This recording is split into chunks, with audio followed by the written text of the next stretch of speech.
This is the Noon News from Montana's news leader. Good afternoon, and thanks so much for tuning in today. I'm Aja Goare. White House lawyers are now reviewing the Democratic rebuttal to a recently released GOP memo alleging FBI misconduct in the Russian meddling investigation. The House Intelligence Committee voted unanimously Monday to release the Democratic response. CBS's Weijia Zhang has more. President Trump has 5 days to decide whether to declassify the Democratic response to a Republican memo that criticizes the Department of Justice and the FBI's use of surveillance in the Russia investigation. If he decides to keep the Democratic memo under wraps, the American people are going to be forced to wonder, what is the president trying to hide? The House Intelligence Committee voted Monday to release the Democrats' 10-page document, which addresses the Republican memo point by point, rebutting accusations of political bias at the FBI when it requested warrants to spy on former Trump campaign aide Carter Page. In Cincinnati, the president, who has called the Russia investigation a witch hunt, appeared to relish the release of the Republican memo. Oh, but did we catch them in the act or what? You know what I'm talking. Oh, did we catch them in the act? They are very embarrassed. They never thought they were going to get caught. We caught them. The president recently said he is willing and even looking forward to being interviewed by special counsel Robert Mueller's team if his attorneys approve. Lawyers are trying to narrow Mueller's line of questioning in order to limit the legal traps and relying on ground rules for getting evidence from the White House. 1, a serious crime. 2, proof that there's no other way to get answers. And 3, no fishing expeditions. Weijia Zhang, CBS News, the White House. Meanwhile, President Trump is downplaying the beating the stock market took Monday, but Wall Street is bracing for another rocky day. Stock markets suffered overnight following the continued sell-off in the U.S. financial markets. On Monday, the Dow Jones Industrial Average posted its biggest percentage drop in more than 6 years on fears of rising interest rates. Signs point to more selling today, leading investors to wonder whether the 9-year bull market is grinding to a halt. An officer is dead and 3 other people were injured after a shooting in Colorado Springs. The police chief says the situation started Monday as an auto theft. Officers encountered the suspect and shots were fired after officers struggled with the man. Police say 1 bystander was shot and taken to the hospital. 3 El Paso County Sheriff's deputies and a Colorado Springs police officer were also shot.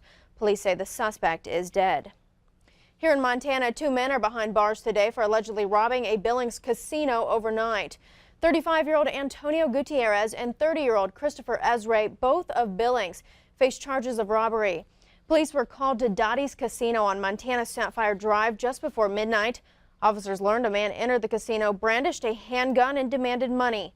The suspect then fled with an undisclosed amount of cash and left in a vehicle waiting outside.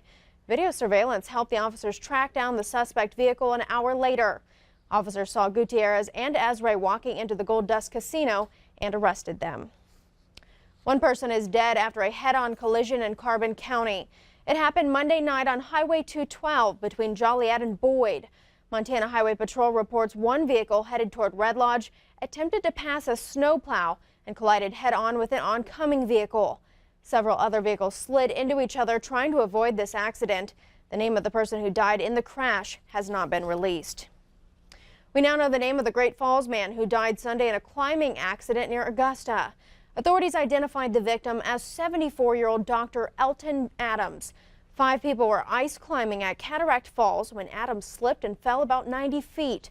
Weather conditions delayed first responders from arriving on scene for about 2 hours. A local rancher provided equipment to help recover Adams' body. Authorities say Adams was an avid climber and familiar with the area.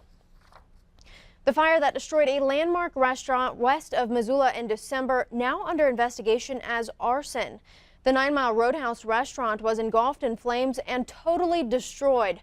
Search warrants filed in Missoula County now show requests for the GPS, call, and tax records of restaurant owners Kella and Scott Blank. In court documents, detectives list arson as a potential cause, along with a violation of a protection order. The search warrant reveals Kella has a restraining order against her husband. Detectives told the judge Kella believes that order was violated the night of the fire. No charges have been filed. A Granite County commissioner faces criminal charges for allegedly using county equipment for personal use. Commissioner Scott Adler is charged with 2 misdemeanors, official misconduct and theft by embezzlement.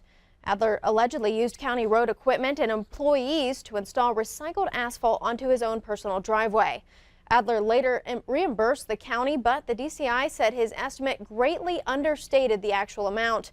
Investigators are uncertain about whether Adler's fellow commissioners were aware of the misuse of equipment. Montana Resources has been mining the Continental Pit in Butte for more than 30 years, but how much longer does the operation have? Officials speculate they can keep mining copper for another 30 years at the site along Butte's East Ridge. Montana Resources has a limited footprint to work on, but it says there is a rich ore body they hope to reach within the next 2 years. Overall, though, the mine has reached its limit. Montana Resources produces close to 70 million pounds of copper every year, and copper prices reached a 4-year high of more than $3 at the start of 2018. Still ahead on the noon news, just days away from the start of the Winter Olympics, dozens of guards fall ill. Details about the outbreak next. First, Ed has weather. Stay with us.